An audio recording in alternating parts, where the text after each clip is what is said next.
boys and girls. My name is Kim Ballard. I teach physical science here at Lincoln County High School. I'm also a beef cattle farmer. I raise beef cattle in Lincoln County. And I imagine that as you drive down the road or ride down the road, that you see beef cattle. That's because Lincoln County raises more beef cattle than any other county in the state of Tennessee. Today, you're going to be illustrating this very picture with cattle and their habitat. So you're going to be talking about things that you see in this picture. Cattle eat grass and these round rolls of hay, and my job as a farmer is to provide that hay for them in the winter months when they don't have fresh green grass. So in the summer months, I prepare that for them. I cut and roll that hay and feed that to them throughout the winter. I imagine if you think of beef cattle that you think about hamburger and steak and maybe even leather. But there are so many more products that we use from beef cattle. For instance, we also use the fats and the fatty acids from the beef cattle to make deodorant and soap that you use every day, candles that your mom might burn in the kitchen, crayons that you guys use probably today, also perfumes and paint. Some of the other products we use are the hide from the cattle. We make footballs and baseball mitts, boots and shoes, purses, wallets, and there are many other things that we use the leather for. Also, the fur from the livestock, the beef cattle, we make paintbrushes, which I bet you have used before. Also, weather stripping. Other things that we use from the beef cattle, we use their bones, and we use their bones in helping make Jell-O, yogurt, marshmallows, gummy candies, and I bet you guys enjoy all of those things. And one last thing that I know everybody loves, and that's bubble gum. And part of that beef cattle is also used in the production of bubble gum. So next time you see beef cattle, you know how important they are to us, not just in the meat that we eat, but all those other items that I listed for you. You enjoy today and enjoy illustrating beef cattle and their habitat. Hi everybody, it's Mrs. Jennie. We're in my art studio here at home, and today we're going to learn how to draw a cow in its habitat. Mrs. Ballard just did a great job of explaining to you what a habitat is for the cow and the type of foods that it eats. So this is the picture that we're going to draw today. I want to point out that the artist filled the paper, they outlined everything in black, and they did a great job coloring everything. So we're going to learn how to draw this today, and my student Emily Robinson is the one that colored this for us. So let's go ahead and hop right in. The first thing that we want to do is sketch a horizon line. So I am going to do mine with a Sharpie today. And the reason why I'm doing mine with a Sharpie is I want to encourage you not to fret over your picture being perfect, because art is not about perfection. It's about having a good time, learning to express yourself, documenting narratives. There's so many things that art is for. So I'm going to start out with my horizon line. I'm going to put it a little in the middle of my paper, and I'm going to kind of skip a spot there for my cow. So this is going to be my horizon line. Horizon line basically just means where the sky meets the ground, where the sky meets the water. So it's right there in the middle is where we're going to put ours at. All right, so everybody should have your horizon line there. And the next thing that we are going to do is start to put our cow in. Now, when artists draw, they put basic shapes together. So that's what we're going to do. So I want everybody to kind of draw what looks like a square, but it's kind of rounded off, almost like a loaf of bread. But you can see how that looks like a square, and then I've rounded the edges. I want you to pay attention to how large that square is. This paper is our composition, and that just means how we put everything together to make a nice, complete work of art. So far, again, all we've got is our horizon line there, and we've got a square that looks like a loaf of bread. So let's go ahead and put 2 ovals. If you want, you can kind of shade those in with your pencil. And again, we are not striving for perfection. We do want our picture to look like a cow, but we don't want it to look just like Miss Jennie's or anybody else at the house that may be participating in this activity. We want it to be your cow. All right, so far again, all we've got is our horizon line. We've got those 2 ovals for the nostril, and now we're going to add the bottom part of the cow's mouth. So we're just going to do a little curved line on the left and right. And then we're going to do a little bump. So all we did was a little curved line on the left and right, and then we came in and made a little bump. So you can start to see it coming together a little bit. Now we want to add the top part of the cow, the head there. So to me that looks like an oval. So I'm going to sketch that shape. And when I sketch, a lot of times you're going to see these marks where I'm resolving the shape. So that means I'm just kind of working it out as I go. I'm not trying to do it perfect. You'll see lots of little marks as an artist creates a work of art. And then they go back and then they outline exactly what they want to be the edge that they prefer that they've created there, that line. All right, so now we're going to draw a curved line on the left and a curved line on the right.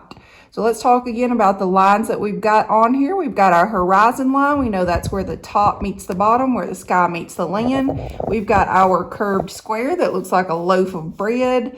We have our oval nostrils. We drew a line on the left and the right and a little bump to make it look like the bottom of the mouth. And we have drawn a curve on the left and a curve on the right here inside of an oval. So for the eyes, we want to place them kind of in the middle. So you can kind of eyeball it here. We're going to draw some more ovals. These look kind of like footballs. And you can draw one and then kind of line it up. And mine touch the sides of the head there. And then you can put a circle inside of that. So all that we did was draw 2 ovals, 2 circles. Okay, so 2 football shapes for the eyes and 2 circles.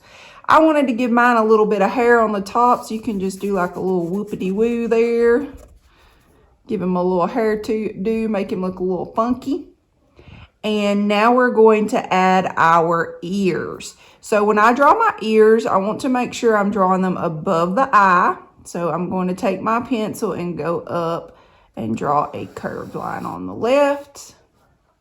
Take my pencil, go up, draw a curved line on the right. So a curved line on the left, a curved line on the right, and we're going to do the same thing at the bottom. So these kind of look like ovals or the shapes of our eyes as well. If you want, you can add an interior detail. So on the inside, you can just create a little texture here. So again, that is called an interior detail because it is on the inside. Right now we have a floating head. We need to connect that. So I'm going to go up and on the top of the nose area here, I'm going to draw a line on the left and a line on the right. So if you have a plain sheet of paper, obviously you're not going to have all this information on the bottom. This would be the bottom of your paper. And you don't have to put spots on the inside. You can do what you want to do. I'm going to add some just because I like how it looks. All right, let me go ahead and finish my horizon line here. So now I want to create some depth in my picture. So I want there to be some layering. So I'm going to add what looks like some greenery in the background.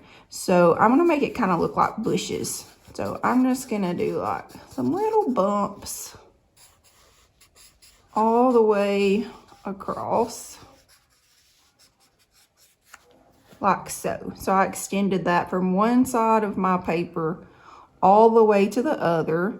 These layering effects will create depth. So we have our cow on top of the grass, and then we've got the greenery in the background. So that could be like a tree line. So we're creating layers. While we're here, you could go ahead if you wanted to and draw some clouds, because your job as an artist is to fill your paper. All right, so we've got some clouds. And now we want to do some hay bales, because we know Miss Ballard said that they eat grass in the summertime. And then to prepare for winter months, she has to create the hay. So we're going to do some circles. So I'm going to do one circle here. I'm just going to spread the hay bales around. So ideally, the hay bales, the closer they got to us, the bigger they would be, and the one in the background should be a little smaller because it's further away. You can take your pencil and create a shadow just by moving your pencil back and forth. You want to be consistent, so if your shadow's going to the left, you really want all of your shadows to go in that direction. Okay, so inside of those hay bales, we want to create a spiral. So you want to find the middle of your circle and put a dot, and then you're going to wind it out. So you're going to put a dot in the middle of your circle, and you're going to wind it out. So you'll do that to all of your hay bales. Notice this one goes off the paper. Allowing things to extend beyond a border is more visually interesting than trying to force everything onto your paper. So I encourage you to allow things to extend off of your paper. You could, if you wanted, there's some more space on your paper, you might want to add something else in there. Do keep in mind the size of things in relation to one another. If I wanted to draw a barn back here, it's probably going to need to be larger than the hay bale. So keep things like that in mind. So after you finish your sketch, what you'll do is go back in with your eraser, and if there's something you want to fix or change, you can. And then this is very important. You want to get a black crayon, and you want to outline everything with the black crayon. If you've got a Sharpie, you can do it with a Sharpie too, but that's what gives it that finished look. Like when you buy a coloring book, it's always obviously got a nice outline, and then you will color it in. Now let's look at Emily's picture here for just a minute. Oh, we forgot one little thing. I just looked at Emily's. We got some grass down here. So if you want, you can go in and you can just go back and forth like this along the bottom and make it look like grass. I could put some over here and even some coming up on the cow if I wanted to. Now, when you color this, it's important that you mix your colors. So like if you look at her hay, you can see that it's got yellow and brown mixed together, and she's used different greens on the grass. I would have mixed different greens even down through this area. Instead of using one, I would have mixed some more on there. And look at her cow. Your cow doesn't have to be that color. If you wanted yours to be pink and orange, it could be that color. You get to do whatever color you want on your picture. Now, after you finish drawing this, what I want you to do is write a story. So not only are you going to be an illustrator today, you are also going to be a writer. So I want you to tell me the name of your cow and what your cow is doing. What are they doing that day? Are they just hanging out on the farm and eating, and they've got a best friend that's a chicken and they're going to go over and meet it and hang out? Are they going to get in a car and drive to the Lincoln County downtown and go watch a movie at the theater? What type of story are you going to tell? So I want you to do a great job. Take your time on this, and then you're going to write a creative story to go along with it. And I would love for you to share these pictures with me and your stories online. Thank y'all so much. I hope you've enjoyed this lesson, and y'all have a wonderful day. I can't wait to see your artwork. Thank you.